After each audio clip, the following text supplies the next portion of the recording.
Ya mereka secara terbuka sudah, sebetulnya bukan cuma menteri ya.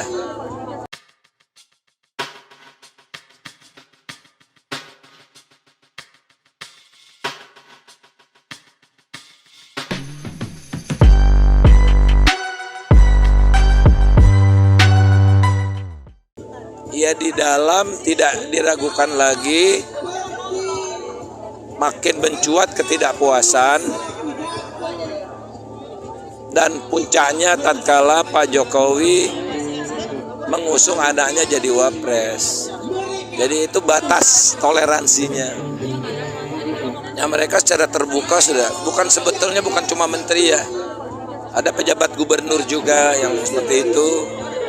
Dan mereka diminta untuk ya cawe-cawe sesuai dengan tugas-tugas mereka gitu. Nah, jadi mereka kan punya nilai yang mereka anut, mereka punya integritas. Nah, ini udah melampaui batas, sehingga muncullah niat untuk nggak bisa lagi saya lanjut gitu. Nah mereka sudah mempertimbangkan untuk mundur, tapi sampai sekarang belum ada.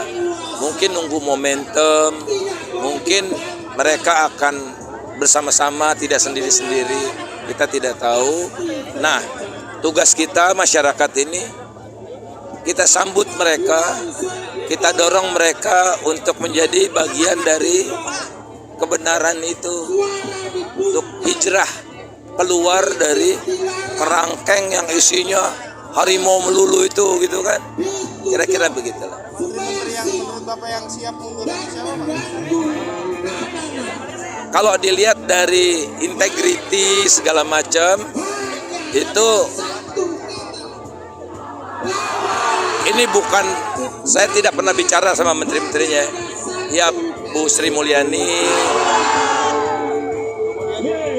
Pak Basuki barangkali ya, karena yang paling banyak diintervensi lah.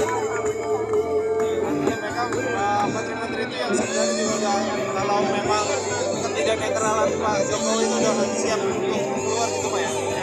Antara lain. Tapi akumulasi ini kan sebelum-sebelumnya juga sudah akumulasi.